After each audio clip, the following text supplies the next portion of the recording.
Prej gjërave që duhet t'ja përkujtoj njeriu që t'i ndihmojnë këtë drejtim, pra që ta kontrolloj epshin e tij, është se duhet ta përkujtoj se gjymtyrët e tij do të dëshmojnë para Allahut subhanahu wa taala. Ditën e gjykimit Allahu do t'i thojë gojës mbyllu, mos folti. Goja do të mshelet. Do t'ju thojë duarve tregoni ju çka ka bëu ky njeri.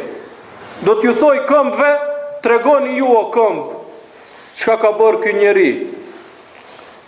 E përshkruan Allahu pastaj bisedën që do të ndodhë mes njeriut dhe gjymtyrëve të tij. Do t'i thojë njeriu çka u bë, pse dëshmuat kundër neve, pse dëshmove kundër meje, dorës, këmbës, krejt trupit, do t'i thojë pse dëshmove. Do të thonë kështu Allahu na urdhroi që ne të tregojmë. Andaj para Allahut subhanahu wa taala nuk fshihet asgjë.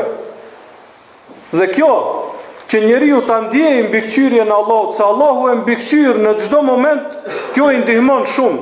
Jo vetëm këtë, por në gjitha aspektet tjera, në gjitha gabimet tjera, në gjitha mëkatet tjera. Kjo i ndihmon shumë. Kur e din se Allahu non stop e mbikëqyr atë. Dhe kjo i kthehet pikës parë që e tham, përforcimi i besimit. Mirë po, veçohet me përmendje për shkak të vlerës që e ka. Që njeriu ta di se Allahu e mbikëqyr dhe pos kësaj këtë trupin e vet që e ka, ky është dëshmitar kundër tij. Dëshmitar kundër tij.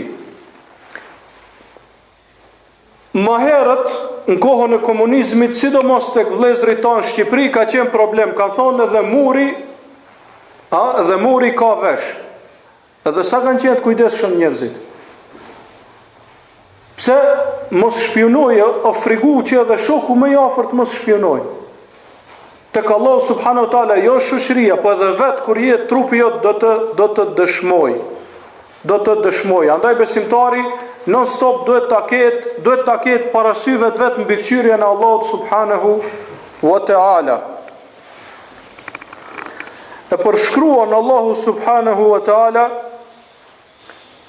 këtë në një ajet kuranor, thot: "Wa qalu li juludihim lima shahidtum alejna." Thot zullumqarët do t'i thonë lëkurës vet: "Pse dëshmove kundër neve? Pse dëshmove kundër neve? Unë për ty jam duke u mundu këtu, duke debatu, do me thonë për trupin për juve, për trupin tim." Do të thonë: